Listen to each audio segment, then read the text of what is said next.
This is Twit. Bandwidth for Know-How is brought to you by CacheFly. This episode of Know-How is brought to you by the Ring Video Doorbell. With the built-in HD camera and microphone, you can monitor your front door from anywhere in the world using your smartphone. It's like being home, even when you're not. Right now, get $10 off the Ring Video Doorbell when you go to ring.com/knowhow. And by iFixit. You can fix it, and iFixit makes it easy with free step-by-step repair guides, high-quality replacement parts, and all the tools you'll ever need. For $10 off your purchase of $50 or more, go to iFixit.com/twit and enter the code KNOWHOW at checkout. Today on Know-How, we've got Intel's take on the Microsoft Kinect, The basics of thermoelectric cooling, and Windows gestures on your Mac.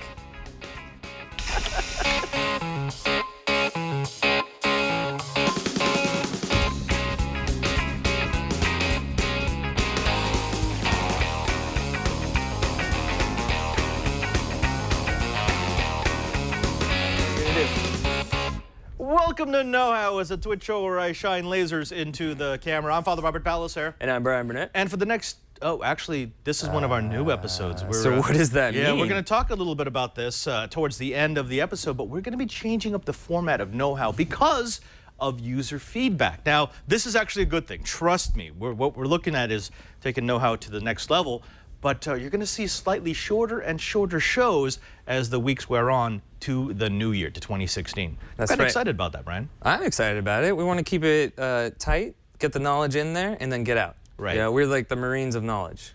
We get in, we fire it around, and then we jump out. So that's what Marines get in, they fire they around get and in, and then they get out. They leave a wasteland of destruction behind them. You but just insulted an entire generation of military servicemen. Thank you very much. You know, I'm thinking more of movie Marines. Okay. Yeah, Like more Space entertaining. Marines. Space Marines. Absolutely. Got it. Okay, that makes sense. Space Marines.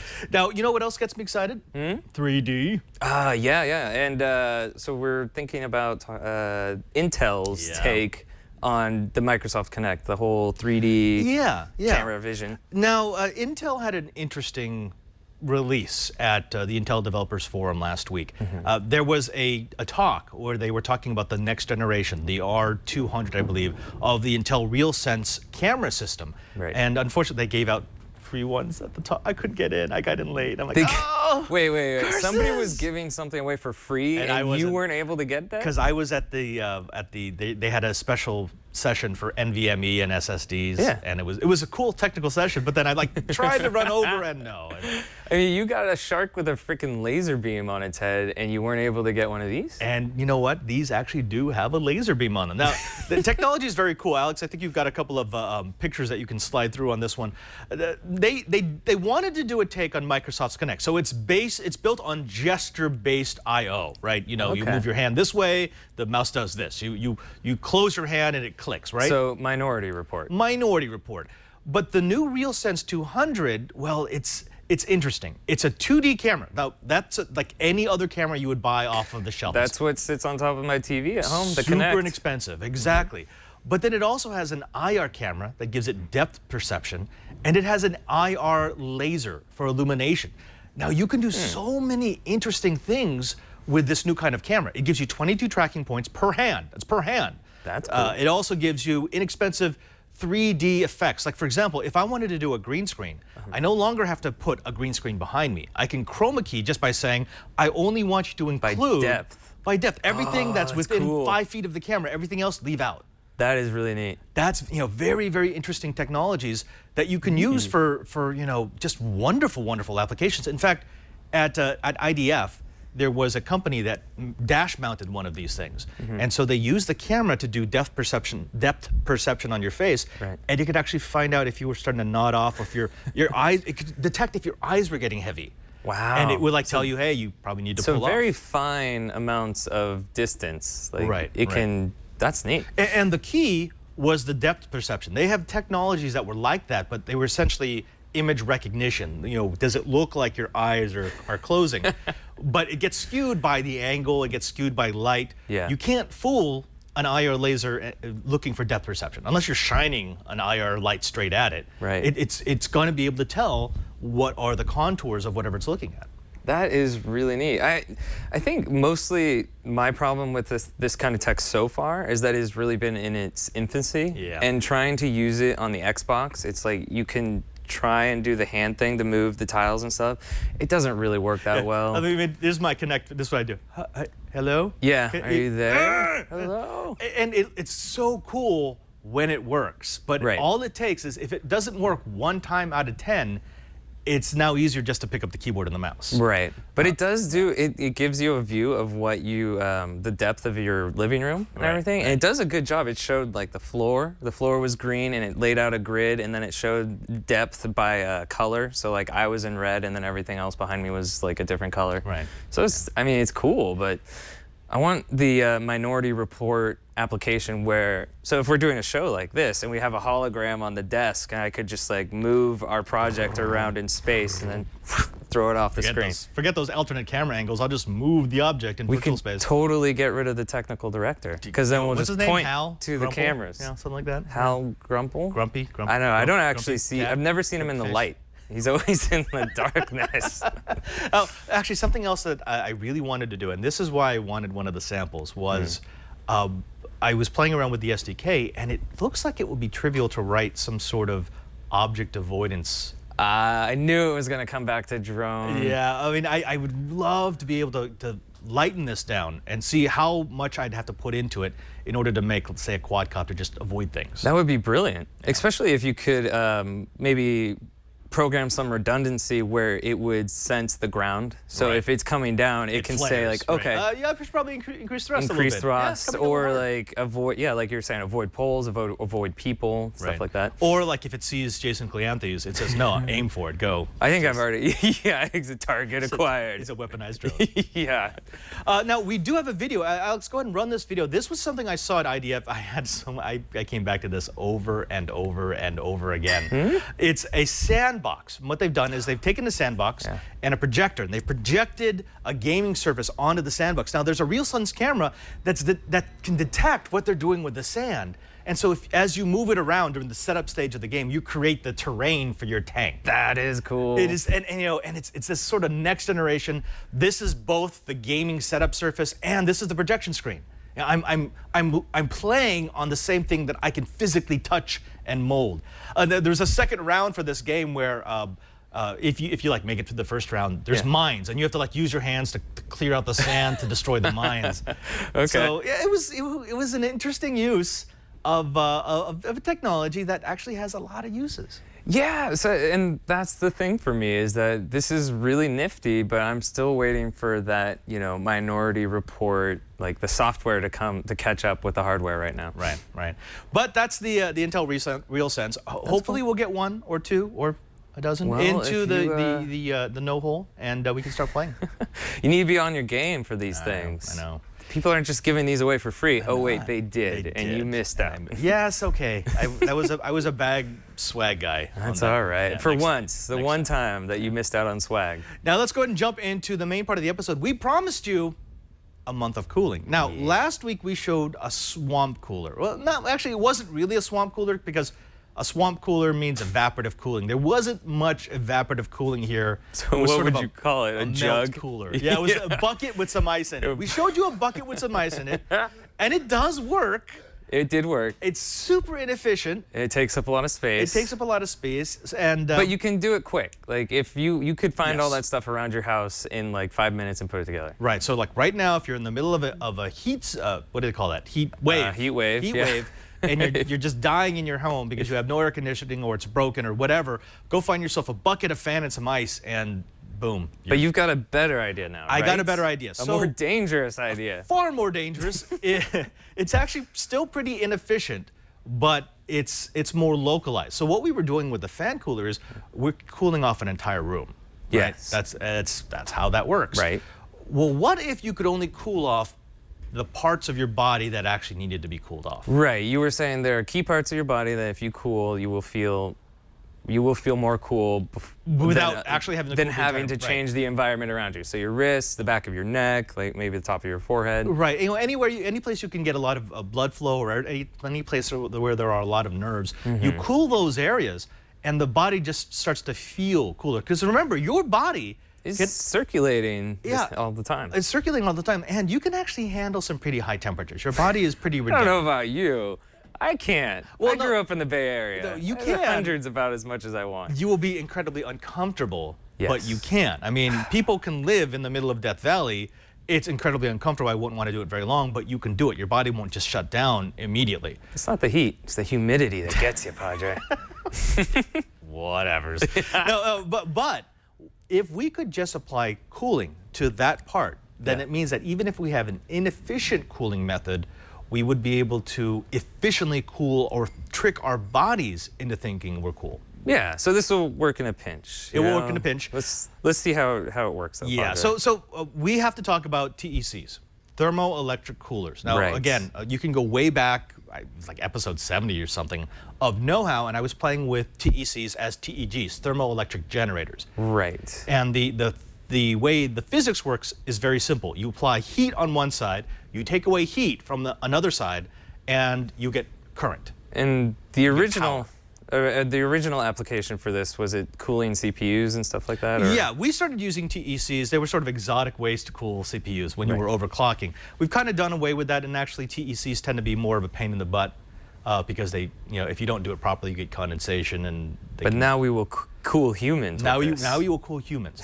This is a solid state. If you go ahead and go to the overhead, Alex, this is a solid state device that uses what's called the Peltier effect to create a heat flux between two different materials. Now this acts like a heat pump, pushing heat from one side of the element to the other. Now remember what we said about heat. Heat's just energy, right? Yes. And I detect heat or coldness when there's a difference in energy. Correct. So if your hand has more energy than my hand and I touch yours, my hand will feel hot to you. Your hand will feel cold to me. Entropy? Right, because it's entropy. Energy is transferring from my hand to your hand. Right. What this allows us to do is to use current flowing through a positive-negative junction between two dissimilar semiconductors to push heat from one side of this element to the other. Cool. Yeah, yeah. The way that works is inside here, there's a bunch of little junctions. In fact, you can't really see them because if you look at most Peltiers, they're sealed off. They don't actually to want you in protect there. it? Right, right. Because those are actually kind of delicate. The box thing that you see on there, that's not actually the Peltier element. That's a ceramic coating on top of the two surfaces. Inside of there, I'm going to tell you where this number comes from later. I've got 127, they look like little metallic blocks. And they're just two semiconductors that have been squished together with two ceramic pieces glued onto the top. And that's going to allow me to push voltage through all 127 of those elements and act as my heat pump. So we can't break this open? No. No? You want to I keep need that this? for the next project. Okay, so the ceramic material, that's just for dissipating the heat? Right, because each of those elements alone, they don't transfer a lot of heat. Now put 127 of them together, you've got and some you'll work. explain why that number later? We'll explain why that number is that number in just Let's a little continue to my inevitable electrocution then. Yeah, so I want to talk a little bit about this versus what we talked about last week, which was refrigeration. Remember, we talked about closed loop refrigeration where you have a gas that's compressed, cooled, expanded, and then compressed again, right? And so you get this hot-cold cycle where you could dump waste heat in one system and suck heat away from another system. Correct. That's actually relatively efficient. It's a good use of power. Right. TECs, not so much. Not really effective. In fact, really good TECs can get between 10 to 15% of efficiency versus 40 to 60% efficiency for a good two-phase refrigeration loop. Okay. So what that means is, for example, if I were to push 70 watts through this, only 10% of that power is actually being pulled away from the cold side. And the rest of it's being dumped into the hot side. Wow, okay. So again, that's just wasted energy. Wasted energy, right. It's one of these things where you need to use energy in order to move energy. Right. So at the end, at the exhaust, you're going to end up with all the energy you moved plus the energy you dumped into the system to make that happen. Okay. Okay. Well, if we were trying to be economic, we wouldn't be doing it this way anyway. Right, so. right. Now let's look at the rating really quickly. Go ahead and go to that one. If you look at Yeah, here, hold this right here. Okay. If you look at the numbers on top of a TEC and the letters, this actually tells you exactly what this is. Now, TE stands for Thermoelectric. This is, actually, if you could zoom in on that, Alex, that'd be great. I don't know if the resolution's there, Padre. Right. Well, TE is for Thermoelectric. C means standard size versus S. If it was TES, it would be a small size thermoelectric element. There we go. Oh, good job. Then 1 indicates how many stages there are in the device, because you can actually stack positive, negative elements so that you have one heat pump going into another heat pump going into another heat pump. But again, you lose efficiency every time you do that, even though the end result is you get a colder cold side and a hotter hot side. Okay. 127. That's how many elements, how many PN elements are inside there. And there's 127. That's where I got that number before. Right. Then the 06 is how many amps the device can handle before it blows up? It blows up, right? Okay. So I can push 6 amps, which at 12 volts gives me 72 watts. So I can push 72 watts of power through this particular element. Okay. Okay. But why the 127? Well, 127 is just how many they could fit in here. Oh, okay. You could get larger ones, you can get smaller ones. Oh, okay. Yeah, that's the thing. Now, let's go ahead and see one of these in action. This right here, this is a Peltier element that I've mounted on top of a heatsink. So this actually you would see in a computer. How do you have this attached to the heatsink? It's just the heat compound. It's just basically sticking on, right? Okay, I was wondering. This is the thermal paste? Yeah, yeah. Now, when you're playing with these, the first thing you have to do is determine what's the hot side and what's the cold side. There's supposed to be a standard. A lot of manufacturers don't adhere to the standard, so I never just count on the fact that they've done it right. We're going to provide a little bit of voltage.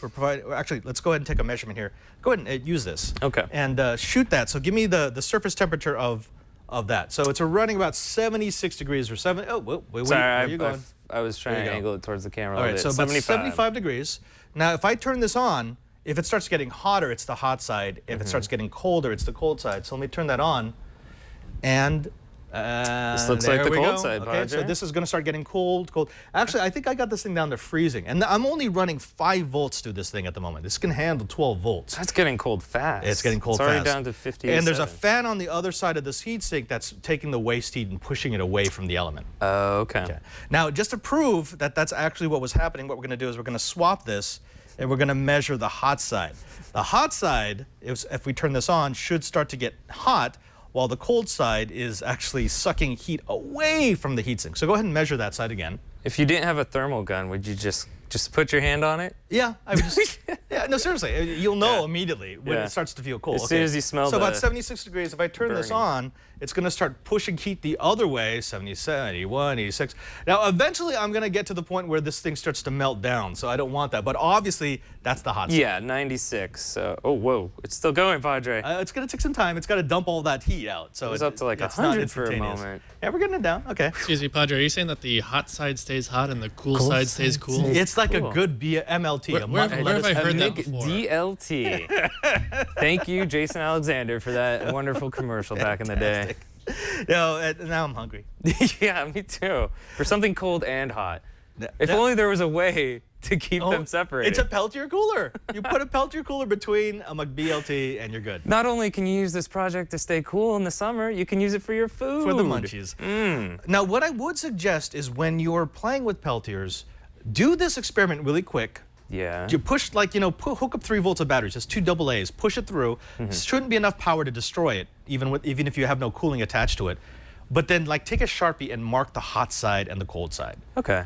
Because I have done, like, late night projects where I'll accidentally flip it. Oh, yeah. And I'm like, why is this heating up? Oh, no. Or I'll have, like, one Peltier working against another Peltier. Like, one's pushing heat here, the other's pushing heat there. It's just, so it's canceling each other out? Yeah. So don't do that. Mark it, and then what you can do is once you have this, you could go ahead and build yourself something like a killing machine. Like this is my Cranky Hippo killing machine. When you think of local cooling, you need something to hold it against the part of the body that you're going to be locally cooling. So I came up with this death machine that we're going to strap onto your body in just a bit. Right. All the loose wires definitely instill confidence. Right? Yeah. No, these are so insulated. You're yeah, we're totally good. Like, totally good. 10%, you're going to be okay. Wondering where that power supply came from. But before we plug this in and see how sparky we can make Cranky Hippo, hey, Alex, why don't we go ahead and show them exactly how I built it. We're going to build an active Peltier cooler that will use a fan, heatsink, heat spreader, and gel reservoir to provide even cooling. I'm using an off-the-shelf multi-purpose gel pack, the kind you would use to cool an injured body part. I also found a cast-off heatsink, fan, and heat spreader at the bottom of my junk pile. I'm using a standard-size 12-volt 6-amp TEC as my heat pump, and some Cooler Master thermal compound to make sure I get good contact with my heat surfaces. The first step is to mark off the shape of the Peltier cooler. We'll be cutting through the material to allow the cooler to contact both the heatsink and the heat spreader, and we can't have any fabric hindering that contact. Cut away the material, then test the size to make sure the element will fit through completely. You might notice that I've already marked the cool and hot side of my element, just as insurance to make sure that I won't accidentally flip my cooler. My heatsink and spreader is nothing more than an aluminum heatsink and a similarly sized aluminum plate that has bolt holes I drilled to attach them both to a 5-volt fan. Spread a thin amount of heatsink compound on both the heatsink and the spreader. This will smooth out the gaps in the material to help create a more even contact with both sides. Now take the heat spreader and insert it into the gel pack holder. Line it up with the hole that you cut, then insert bolts through the fabric to which you can attach the heatsink and fan. Attach the Peltier cooler to the spreader through the hole in the holder, cool side down, making sure that there is no fabric between the cooler and the spreader. Gently push down and slide it around to settle the heat compound. Now take the heatsink and mount it on the bolts. Once it contacts the Peltier, apply gentle pressure to distribute the heat compound. Don't push too hard or you'll break the cooler. Mount your fan and secure everything with washers and nuts. Insert the gel pack and now you're ready to wire up your cooler.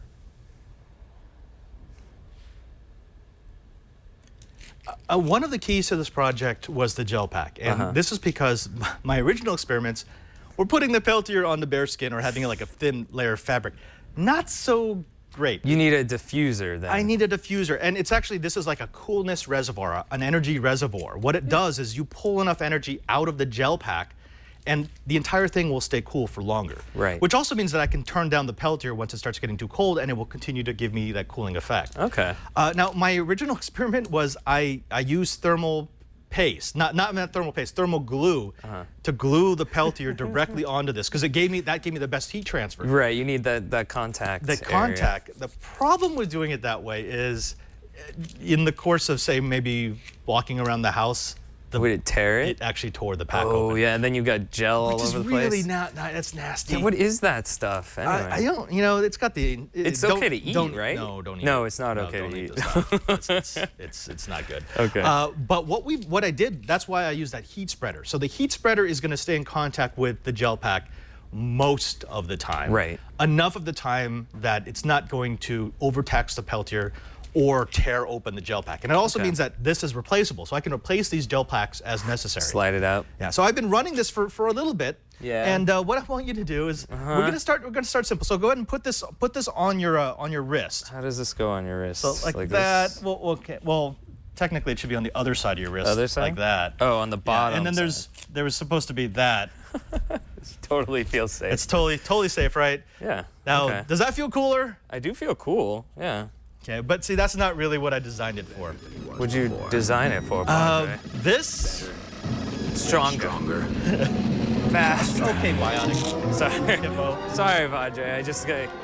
I get a little crazy when I attach machinery to myself. What it was really designed for is to go in the back of the head. Oh. And then this goes around your neck. It strangles you. Yeah. But go ahead. I could try that. I could try that. Okay. Try that. Oh man, I've already got some. Other way, wait, flip it over. You want the wires on that side. On that side. There you go. There we go. Right, of course. Okay. What was I thinking? Yeah. Let it choke you. Can you tie me in, Padre? The choking means it's working. And let's see, we plug it in. Guys, plugging it in. Okay. So right now, the Peltier element is cooling the gel pack and it's exhausting the hot air out of the back of that fan. How does it feel? I feel very relaxed, actually. It's actually kind of cool, right? Do you feel $6 million relaxed? No, not that. Certainly not that relaxed. No, it does. I'm. Don't touch the fan. Don't touch it. It's exposed. Don't reach back there. But no, yeah, this is working. right? It feels like it might even be getting a little cooler. Yeah, actually, that's why I have to maybe keep you disconnecting should. it. 'Cause Maybe it you gets- should. this was take that off because it's going to get really cold. It's going to freeze your it's brain. okay. That's a bad idea. Don't do it. That feels really nice because under these studio lights, it does get a little warm. It gets a little warm. So let's go ahead and measure the pack. Let's see how quickly it cooled. So this pack, which has been out, this is running around what? 76 degrees. So this is like room temperature. Right. This Peltier element pack, you know, because it's been running on this element on and off for a while, is running at. So we got it at 44 degrees. Yeah, it was feeling cool. Yeah, and actually the element is like running at 30 degrees. That makes sense because it's transferring all that to the rest of the gel. Yep. Right. But this is not quite useful. So this works, but what you'd have to do is you'd have to keep like plugging it in and then disconnecting, plugging it and disconnecting. Unless you program some sort of device to. Wait, or is that what you're getting to Exactly. next? So that's what's going to happen next week. Next week we're going to take Cyborg Hippo Cooler. Yeah. And what I want to do is I want to make it self-contained. Right now, you have to be connected to a power supply plugged into AC power. I'm going to make like a gauntlet that has all the power and the controls so you can actually adjust how much power you're pumping into the Peltier, so you can leave it on the whole time. That is awesome. Are you going to use like the Nintendo Power Glove? Because it makes me look so bad. Well, yeah, and then you can hack time after that. Exactly. Cool. Now, I also do, I think I want to replace this fan, because this fan... Not enough? It's not really enough. The exposed wires, though, are a nice touch. Well, yeah, right? I also love the fact that if you reach back, to take it off? you could actually chop your fingers with the fan. It doesn't look like it would do that much No, damage. actually, It's see, that's why I tiny. flipped it. If you look here, Alex. You've got the bars on the outside. Yeah, I got the bars on the outside, so you can't get your Safety fingers. first. Safety first. Now, I would say don't do this if you've got a ponytail, long hair. No, I've never had one of those, so I'm safe. Yeah. The other thing you could do is if you made a larger version of this. Around your belt? How cool would you look walking around like Tennessee? Go, hey man, what's up? It's a cool day. Yeah, you already look Right? really cool. Right? Cool, yeah. Instead of a belt buckle, the cowboy hat, you walk in with that. Yeah, I'm staying cool, everyone. That's what I do. Every day I'm cooling.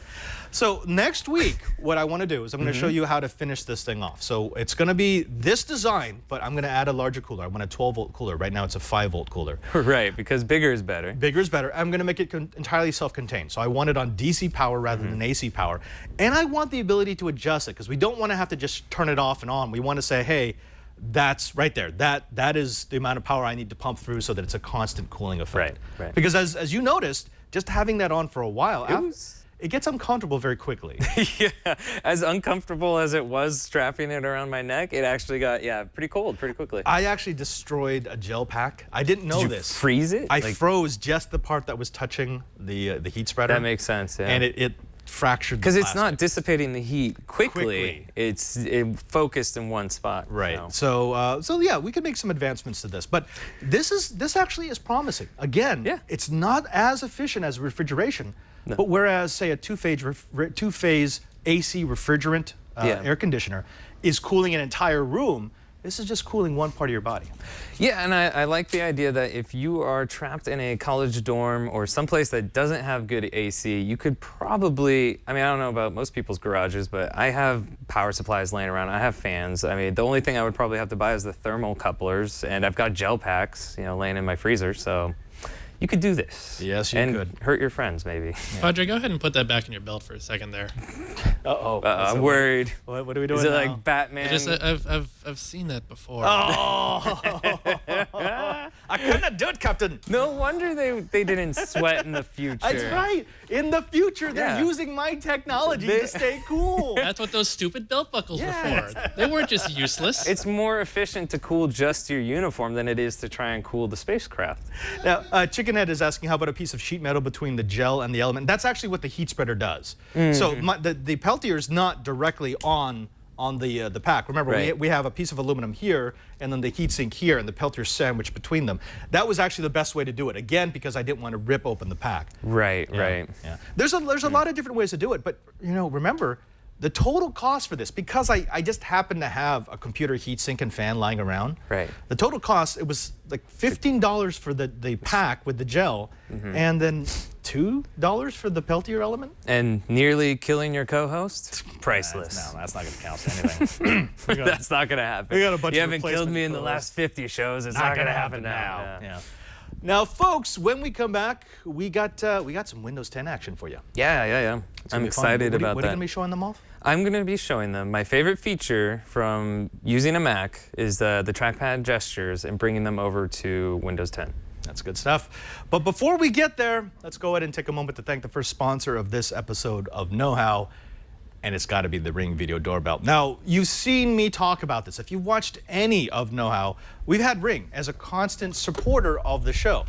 It is a video doorbell. It's caller ID for your home. Now, this is what this thing looks like. This is the kit that you get when you order a Ring. Inside this kit is everything you need to get started and get installed. It's got the tools, the drill bit, the screws, even the level to make sure that you're going to install this thing properly. This is the Ring Video Doorbell. What it does is it allows you to connect to your Wi-Fi system and then use that to connect to your phone or your tablet anywhere in the world. Anytime someone comes near the front door, anytime someone rings the doorbell, not only will you be informed that there's someone there, but if they ring, you can start a call. You can actually converse with the people standing outside your door. This feature I really like. This is a plate that allows the Ring Video Doorbell to tie in to house power. If you've got a doorbell at the front door right now, you can actually use that tiny little voltage to keep the unit charged. But if you don't, if this is being installed in a brand new place or a place that doesn't have power, there's a micro USB connector right there that allows you to charge it once a year. That's right, this thing will run for a year off of charge. Now, I'm not just talking about the Ring Video Doorbell. I installed one of these for my parents because, well, honestly, I was a little worried about them. They retired out into Las Vegas. Actually, you visited our house. I met them, and the first thing I wanted to do was play with this. Yeah. And unfortunately, it did not record you because you weren't acting suspicious enough. Yeah, as best I tried. I think it was because you actually answered the door, because you knew it was me. I knew it was you. But I think, haven't you captured your dad a few times? I'm not going to talk about that. So my father likes going outside to water the plants, like in his you know he's safe. I know. Is the important thing. I know that he still has his pants on. And like you were saying, yeah, it's a retirement community. Right. And I could totally see people trying to case the place. And that's why Ring came out with this system, and that's why you can record it to the cloud. They wanted you to know if someone kept coming by your house, like knocking on the just to find out if you were home. Right. This lets you see who comes to the house. Everyone from the gardener to the package delivery guy to friends and family who may have missed you while you were out. And because you can answer the door from wherever you are, literally in the world. My parents have answered the door from other countries. You can have a conversation with the people. Right. It's one of these technologies where you say, well, why didn't we think of this before? No, this is a really great idea, and it's fun to play with too. So, yeah. Folks, all I can say is get yourself a little bit of security, a little bit of peace of mind by getting the Ring Video Doorbell. Right now, you can get $10 off the normal price. Protect your home and have peace of mind with Ring. Go to ring.com/knowhow. That's ring.com/knowhow. And we thank Ring for their support of Know How. Hey, Bryan. Yeah. You know what we haven't done on the show yet? Well, you haven't killed me yet. Haven't killed you yet. That's one that's thing. good. But we also haven't done any Windows 10 stuff. Which is a shame, because Windows 10 was released fairly recently. What was it, last month? Yeah, just started the month. Me and Alex have been playing with it a lot. He got me into the preview program and stuff, so I've been using it on my main machine for a long time. I recently dual booted on my MacBook Air with Windows 10, and I really, really like it. But as someone coming from OS 10 and having this trackpad, you get really used to doing gestures for a lot of things, and you don't realize how nice that is until you don't have them anymore. Yeah. So that began my quest of how can I get gestures to work on Windows 10, because Apple does bring over a lot of the drivers. I mean, this is fully functional in Boot Camp, and I was going to do a video about how to do Boot Camp. It's so simple now. It's not even like really worth doing a video about. But the one thing that they are jerks about is the trackpad stuff. So I found a program called Trackpad++, which Kind of works? No, it works. It works well, actually. If you, Alex, go to my desktop, this is Windows 10 running on my MacBook Air. And one of my favorite features of Windows 10 is the multi-desktop view. So, but navigating this without having the trackpad was kind of a pain. So that led me to AutoHotkey, which I tried to program to get to work with this. That's another like scripting program where you can have it do different things, mostly mouse stuff, but it wasn't good enough. So I found Trackpad++. I think a few people might have mentioned it to me on Twitter. Is it a free program? It is free. Okay. It's donationware though. So if you like it, throw a couple of dollars towards the designer. It's definitely worth it. But if you go, I think I put a link to the website also, Al. It's not really the most elegant site. I was gonna say, if you like the software, pay for it just so that you can get a Squarespace site or something. It's relatively We might have a simple. code for you, by the way. It's really, we'll have the link too in the show notes. But if you go back to my desktop, I've installed it. I went through the trouble of installing it. It's a fairly simple process. Where there is a bit of a hitch is if you are running a 64-bit system, which I am, you have to also install Power Plan Assistant, which you can then uninstall after you've done it. But the Microsoft digital signature policy for 64-bit. Yeah, is because very Windows 10 strict. is not going to want to install anything that's not signed. So, Exactly. So that Power Assistant will essentially allow you to fake the signature. Exactly. Okay. So, I've tested this out. So but just so I you haven't know, found you any are viruses. bypassing some basic security in Windows 10, but Yes. we think it's okay. I'm 95% sure. Vlad, the creator of this program, seems very actually like. I don't know if you should trust someone named Vlad. I don't know. This to me is worth it, and it seems Okay, all right, okay. because of if you don't want to go through these hoops, then you're just not going to be able to get gestures. But it was important enough for me. But See, that just sounds so weird because I can do gestures on my Windows 10 machine. right, but you have an Acer. I have an correct? Acer, I have a Dell. They all do gestures. I mean, the trackpad, it's the same trackpad that you use in a MacBook. So I don't understand why you would lose that once you install Windows 10 in Boot Camp. I think it's just the Apple not providing the trackpad drivers just necessary mean. for it. Yeah. All right. But if you go back to my screen, Alex, I've gone through the trouble of installing it.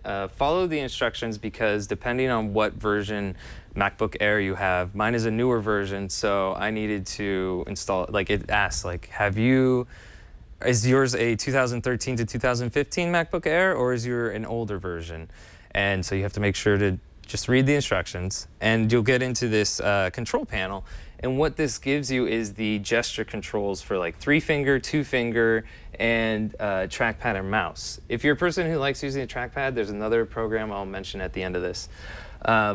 But the first settings you'll want to change, if you're coming from a Mac, the easiest thing to do is just change these to do nothing at the top. And swipe left will go forward, swipe right will go back. That's for if you're in a web page or something like that. And then the 3-finger swipe, which the whole reason why I wanted to do this was for the multi-gesture flipping between desktops, which, as far as I'm concerned, when I'm working on a small screen like this is essential. That's the tool. That's what I really, really wanted. So in the end, if you are trying to get gestures to work on your MacBook, because for me, I really love the hardware of the MacBook, and Windows 10 runs very well, and I'm liking Windows 10 a lot. But I really wanted those gestures. Well, yeah. it's the same thing. Like I was training on an old Acer, 1880, 1860, something T. It was a nice little 11-inch i7, almost looked like an Ultrabook, and that didn't do complete gestures. It did like the side scroll, but it didn't do multi-finger gestures. I've been using this Acer S7 for the longest time. I went back to that one and. Just like you, I'm like, oh wait, why isn't that working? This should always work. Yeah, and it's the same thing with me for the touchscreen. When I move to a machine that doesn't have the touchscreen, I don't use it a lot, but when I do use it, I just expect it to work. Exactly. So, depending on how important it is to you, this software works. It's not the prettiest software, and you do have to jump through a couple of hoops, But as far as I was concerned, I really just wanted gestures on Windows 10 because I wanted that to be my main OS, and I couldn't get around not having that. And it also changes the scrolling. So it's the Apple way of scrolling. I guess reverse scrolling for Windows users. I'm not doing that. No, that's the first thing I do. I remove the reverse scrolling. But when you think about it, when you it's think like about sliding. When you think about it, skewmorphism like that is stupid. It it's is not a piece of paper. stupid. It works the same way on your phone. We could argue about that. I understand. It's personal preference. You can do it any way you want. Right. You're just wrong. Okay. Well, that's fine, Padre. Cool. That's your opinion. We're going to give them all the links, right? So they know we're exactly gonna give them where to all go. the links. It works with Windows 7 through Windows 10. And if you're an Apple Magic Trackpad user, some weirdo out there doing that, there's actually separate software on that site that I'll link to that you can use to get gestures. It's even an even worse looking part of the site. So you just have to keep going down into levels of ugly, right? If you like it, donate so he can have a better website. That's how it works. Trackpad plus. If you want gestures on your Windows running on a Mac, that's where you go. Yeah, look at that wallpaper. You know, that's just fancy, that is. I feel like he... Someone said it's very Steve Gibson-esque. Actually, yeah. Right? It works. It works. So why would you focus visually? But it does look like he thought of this idea in 1995 and then was just waiting until Windows came out. Oh, hey, I didn't publish this thing. I should have hit publish, right? Yeah, exactly. Okay. How about that? So. Folks, when we come back, we're going to talk a little bit about the future of the show because we've got some interesting announcements. Actually, I'm very excited by where we're going to be taking the show. And I want to share it with you. But before we do that, we're going to be bringing back an old member of the family, a longtime supporter of Know-How, and that's iFixit. Now, you know iFixit because of what they've done for us in terms of kits. I mean, they give us our ProTech toolkit. They are the ones that we use whenever we need to fix or disassemble something. Well, they got something brand spanking new. Go ahead and open this thing up. Be Alex's Vanna White here because this is amazing. This is a business toolkit. It's got everything. And when I mean everything, I really mean everything. It includes a ProTech toolkit. That includes a poster that gives you all the sizes of the different screws and nuts, a magnetic project mat, a portable anti-static mat, the ProTech screwdriver kit, an eye opener, heavy-duty suction cups, a digital multimeter, because you know that you're going to need to be doing some electronic projects, lots of plastic opening tools, cleaning tools, a dust blower, screen cleaner, microfiber cloth brush, and it's all neatly organized in this messenger bag. Now, in the past, I've taken my ProTech toolkit out so that I could, put it into some sort of carrying case. But this lets me put everything in one place, and then it also gives me this. This is what I really like. I like the cargo carrying capacity, but when you give me something that has my multimeter, my anti-stat wrap, and all the most used drivers right here, it means that I can carry sort of my extra kit back here. Yeah, exactly, right? Yeah, I've been you like wanting that? one of these. Yeah. No more using plastic bags filled with goo to try to open up your iDevice. You now have the tools that iFixit does when they do those fantastic teardowns. That's an anti-static mat. The mat, not just the wristband. Exactly. So that's where you do your project. The entire surface is now anti-static. That's the way you're supposed to do it. Yeah. Oh, and by the way, I know a lot of you don't have a multimeter. Well, you will once you get one of these business toolkits. Cool. I can't stress enough how much I'm excited about this. I've been wanting something like this to come from iFixit. Now that they've got everything in one, well, it's fantastic. It's an all-in-one kit to kickstart your repair business or your DIY makerspace. It gives you that complete arsenal of tools. This giant bundle is available at a steep discount over the regular price. Right now, it's only $249.95. That's $100 less than buying everything individually. If you're into ProTech tools from iFixit, why spend extra money gathering them individually? Just buy it in one big pack, and you've got your repair desk ready to go. And best of all, iFixit has guides and tutorials to help you build everything and put all these tools to use. You can fix your friend's cracked iPad screen, swap the battery on your neighbor's iPhone, build or upgrade a laptop or a PC. The possibilities are endless with this repair business toolkit. And right now, when you visit iFixit.com/twit, you can save $10 off any purchase of $50 or more by entering the code KNOWHOW at checkout. That's iFixit.com/twit. iFixit, I-F-I-X-I-T, and use the code KNOWHOW to save $10 at checkout. And we thank iFixit for their support of Know-How. That thing's actually kind of sweet. Oh, and by the way, that gets locked up afterwards because they know we like to take them. But it's okay that if I wear it for the rest of the episode and Well, then you're just gonna run bump your off the mic. stage, right? Aw. Yeah, actually, I think iFixit needs the drone toolkit. I forgot the poster. This is awesome because I mean you It's could just kinda get cool, this right? and this is everything. When Glenn brought this over to my desk, I'm like, I can has? He's like, no. I'm like, oh, but I want. There's so many things I want to take apart now. I don't even have to take them apart, but I want to. Hey, Megan, you've got an iPad, right? Not anymore, she doesn't. We're gonna make it better. Okay, now I did want to take a little bit of time because you will notice that this episode is shorter than most episodes, and it's actually going to get shorter. Oh, right. Yeah, we listened to a lot of feedback from the know-it-alls over the last couple of months, and one of the things that was kind of racking us a little bit was we had a lot of people who said we want more content, but people who also said we want shorter shows. And I'm like, well, those don't go. They don't go together. Right. They don't go together, and we wanted to be able to break up things into segments because a lot of what is happening is people are interested in certain things, but not maybe everything in the show. Yeah, so there's people who want nothing with the quadcopters. There's people who hate quadcopters. Right. What we've been doing in the past is we try to make sure that there's always something that's non-quadcoptery along with any quadcopter build. And I think we've actually been pretty good at that. We've only done, I mean, the people who hate quadcopters really hate quadcopters. They're very vocal. They're very Yes. vocal. But, you know, we don't want to alienate anybody. So what we're going to start doing is we're going to start making our episodes more topic focused, more individual problem solving / build focused. So the idea is if we do, say, a quadcopter build, it's going to be a quadcopter, and then all the segments surrounding it are going to be tips for building that quadcopter. Right.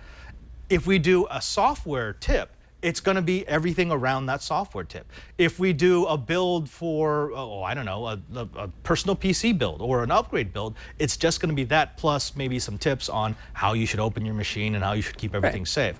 Now, we don't want to do that alone, because if we did, it means that we would have like a solid month of quadcopters because we would only do that segment over and over and over again. Right. So we're not going to do that. What we're going to do is we're eventually going to move to a format where we have multiple know-hows each week. What? Yeah. I didn't know that. Yeah. Don't tell Alex. 'Cause he's, Alex, gonna that's like more the more work work. for you. Sorry about that. Yeah. It's going to take some time. What it boils down to is that we're geeks. We're interested in a lot of things. Padre has a lot of knowledge in there. You wouldn't know that by just looking at him, but there's a lot of It's up in there. knowledge in there. But not everyone likes the same things we like. Precisely. But there's a lot of things that we like that other people like. And when it comes down to it, we want to have fun. We want to learn something, and we want to make it easier for people. So things are in flux a little bit, but my ultimate goal, this is sort of a pipe dream, is I'd love to have a know-how every day. We wouldn't record it every day. We would record everything like 1 or 2 days and then release throughout the week. It would be like OMG Craft back in the day when we had OMG Chad on the network. Who? Hey, No, I'm kidding. He's a good guy. Kidding. I miss Chad. But I would like one segment would always be a hard build, a solid build, something that we're creating. We'd also do make sure there's a software tip in there. We'd also do like a feedback Fridays where it's just your questions, or do an episode where we're not building anything, we're just explaining how something works. Yeah. Yeah, it's really taking know-how to the true potential of know-how. It really is know-how everything.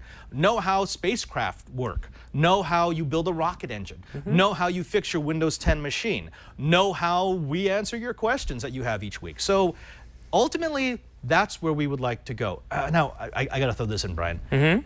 I've been mulling this over for a while. In fact, ever since I put that first survey up on the G Plus group. And by the way, thank you for your feedback. Fantastic feedback. We're over 9,000. We're now over 9,000 in the group. In G+. But I was worried because know-how is successful. And I know people don't like messing with things that are successful. The show is sold out. We are pretty great. It's hard to get away from that. I know. But it was amazing. Lisa and Leo have been ridiculously supportive. They've said, hey, look, you know what? We don't want know-how to just peak and then taper off. Let's try something new. If you think you can do something new, let's do something new. So give us a couple of weeks. Actually, give us till the end of the year because we need to figure out the format. How do we fit a solid 20 minutes? And then hopefully we can start branching off into 2 shows by the beginning of the year. And then who knows? If it gets successful, if we grow our numbers, we might take over the Twits. And that was our plan all along. If Hal Grumple will let us. Yeah, exactly. Mad scientist. Excuse me, Brian. Huh? That's Gumple. Oh, Gumple. sorry. Did he change it? I know, right? He's got to stop doing that. I could have sworn I saw a form cross my desk the other day that said GRUMPLE. That was a typo. Yeah. Let's leave you with a parting shot because we don't want to leave you on just talking about the future of the show. Hey, Brian, you know what I love? What? When I get on the plane and I feel like I'm being packed in like a sardine. Yeah, that's one of the feelings I look forward to. It's good stuff, right? When I go flying, Yeah, absolutely. Yeah. Well, there's a company by the name of Zodiac Aerospace who has figured out a way to make you even more uncomfortable. Alex, if you could go ahead and start scrolling through some of the pictures that we've got for this. Now, airplane seats tend to be too narrow, especially for us fat. I'm gonna say fat, fluffy. Hey, I like people. my space as much as the next guy. Right, they don't have enough leg room, so they're making this. No. So they figured out that if go back to that, Alex. If they figured out that if you take the middle chair and you turn it backwards, you can actually have people sit with wider seats, looking at each other, and you have actually. Alex, go back to the picture. Right. I mean, how does that look? I try and ignore people as best I can when I'm on an airplane. That's good stuff. That's good stuff right there. This new concept from Zodiac Aerospace will allow them to make the seats wider, but it also gives them the option of just packing more seats into the same amount of space. So, what do you think an airline's going to do? Zodiac comes to them and say, hey, we have a way to make your customers either more comfortable or to fit more customers on a single plane. I feel like the airlines are going to go for this then. Yeah, totally. What I really like about this design is now there really is no way for you to get out of that window seat without everyone getting out. Because Yeah, once you board the plane, you sit down, and you're on a 12-hour flight, you are not leaving the seat. Look at that. You're not getting out. Look, those people would be so happy. You'd be talking to your neighbor. You're saying, hey, I love the fact that you're coughing in my face. That's fantastic. Thank you. You're crying baby right in my ears. Fantastic.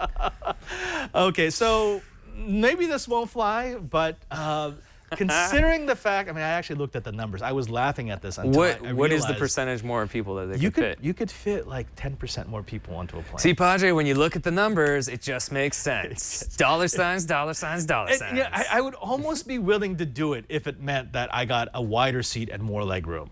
Almost. But now it's going to be, no, they're not going to do that. They're just going to give you the same amount of legroom and the same amount of seat width and pack more people in. The only way it would work for me is if there was like a Darth Vader curtain that comes down and just, I'm in my own little pod and I don't have to talk to anyone.